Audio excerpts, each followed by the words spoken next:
E no Brasil também, ou seja, maior conforto climático, aliado térmico, acústico, lumínico, da arquitetura da construção, aliados à forma de construir regional. Então isso tem que ser incorporado ao Código de Obras e trazer maior qualidade arquitetônica e construtiva a quem produz arquitetura e engenharia no município.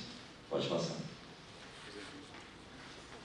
Então a proposta de revisão do plano diretor, ela se estrutura em torno de alguns princípios norteadores e básicos, que são a preservação e a valorização da floresta amazônica como direito de todos e todas, para as presentes e futuras gerações, o direito à cidade sustentável em harmonia com a preservação da floresta amazônica, a função social da cidade, a função social da propriedade urbana e da rural, a inclusão territorial, a justiça socioambiental e a gestão democrática da cidade. Esses elementos todos são elementos que são constitucionais por natureza, eles precisam estar incorporados nesses diplomas que são elaborados com luz no plano diretor, na lei de parcelamento do solo, de uso do solo e no Código de Obras.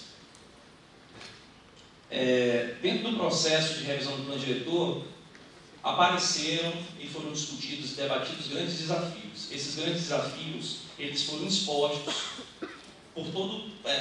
durante todo o processo das oficinas, das localidades, dos distritos que nós atravessamos, de demarcação até Nova Califórnia. Esses grandes desafios, eles se colocam como um avanço do desmatamento, os impactos dos grandes projetos econômicos, a situação fundiária de Porto Velho, que é precária, ou seja, a gente tem uma situação fundiária muito deficiente em Porto Velho. A informalidade ela é a base da formação da estrutura fundiária de Porto Velho. A cidade ela se formou baseada nessa informalidade, que é algo que precisa urgentemente ser revertido. Isso gera uma série de problemas para os munícipes. A precariedade da infraestrutura, como já foi colocada a questão do saneamento e não só, do abastecimento de água, os outros elementos de infraestrutura todos precisam ser contemplados. E a dispersão da urbanização com a reprodução dos condomínios horizontais. Também já foi tratado, a nossa expansão urbana se deu de maneira irregular, extensiva e juntamente com a formação de grandes condomínios e locais fechados e segregados da malha do tecido urbano. Para responder esses grandes desafios, pode passar, Matheus, por favor. O plano ele propôs 5 grandes estratégias. Primeira estratégia, que é a cidade com as águas e com as florestas, ou seja, resgatar esses princípios da cidade que é entrecortada e permeada por igarapés e pelo Rio Madeira, que é um símbolo reconhecido por todos os munícipes, o controle da dispersão urbana, o pertencimento e identidade, a modernização da gestão urbana e a presença do setor público nos distritos. A modernização da gestão urbana é um elemento também fundamental, porque é ela que é a base que vai começar a iniciar um processo de modernização dos procedimentos, ou seja, aquilo que nós estávamos falando ainda há pouco sobre o Código de Obras, se resolve, se garantiria com a modernização da gestão urbana, através de implementação de determinadas ferramentas, por exemplo, a atualização da base cadastral. A atualização do cadastro municipal é fundamental para que a gente tenha uma estrutura urbana moderna e um sistema de licenciamento, um procedimento mais célere. E a presença do setor público nos distritos também, pela primeira vez, é um fato inovador, eu costumo dizer isso, que um fato inovador desse plano diretor é que ele teve uma apreensão do território de Porto Velho como um todo. Nós passamos por todos os distritos, não foi só uma vez, foram algumas vezes, por várias das localidades, e isso, pela primeira vez na história de Porto Velho, ocorreu. Os planos diretores anteriores eram focados simplesmente no núcleo urbano do Distrito 7.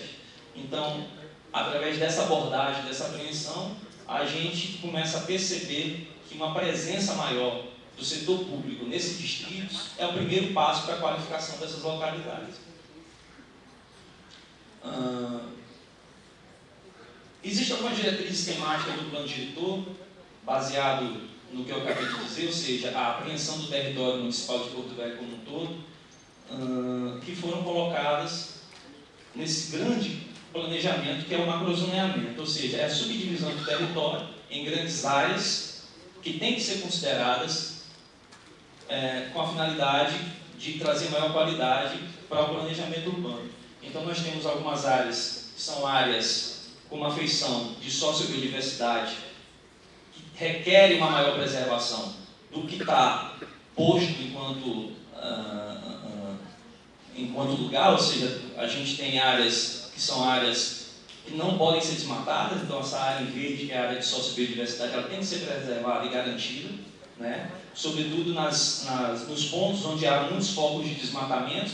Aqui na região de Rio Pardo, por exemplo, a gente tem um grande foco de desmatamento e um avanço de frentes econômicas e clandestinas que vão ocupando e desmatando. Então, há de se reverter essa situação através de um olhar mais específico. Outras macrozonas também, como a área do perímetro urbano, né? Essa mancha em cinza, ela tem que ser colocada também em questão, juntamente com uma outra abordagem dos elementos que estão no seu entorno. Então, a gente tem o reconhecimento da diversidade do processo do território, a valorização da sociobiodiversidade, a visão local dos processos econômicos que incidem no território municipal dentro de toda a sua abrangência. Pode passar, mano. Essa é uma segunda aproximação daquele mapa, e ele traz aqui o entorno da macrozona urbana. Essa área em cinza é a nossa macrozona urbana do Distrito 7, né? Proposta, como está proposta. Então, nós temos alguns elementos no entorno que foram se apresentando, né? A exemplo da área do Porto Chueiro, lá em cima.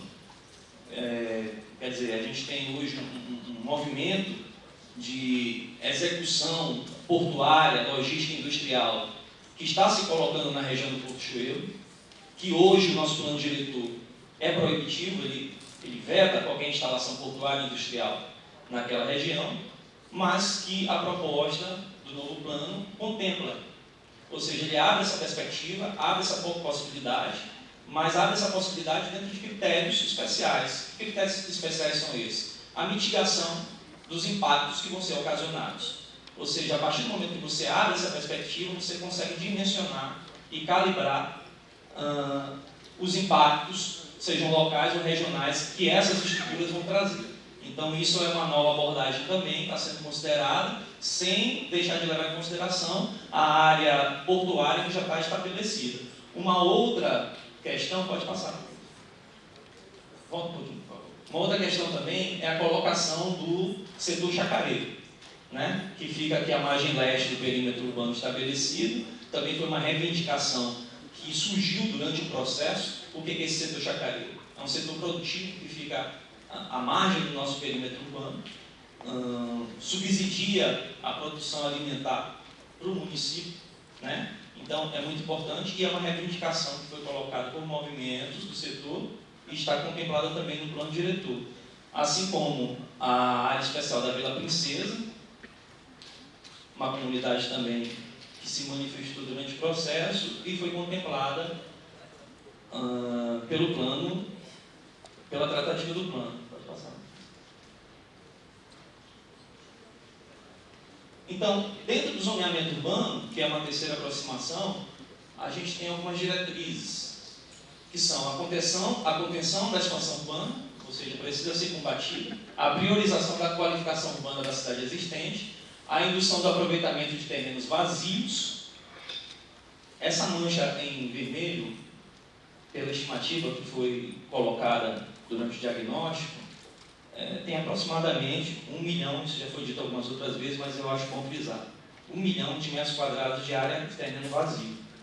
A área mais infraestruturada, ou seja, aquela mais qualificada dentro de Porto Velho, tem aproximadamente 1 milhão de metros quadrados de terreno vazio, que por si só já seria o suficiente para trazer um adensamento qualitativo, trazer qualidade e adensamento para Porto Velho. Ou seja, isso por si só inviabiliza qualquer expansão da malha e da mancha urbana para os limites externos dessa área urbana.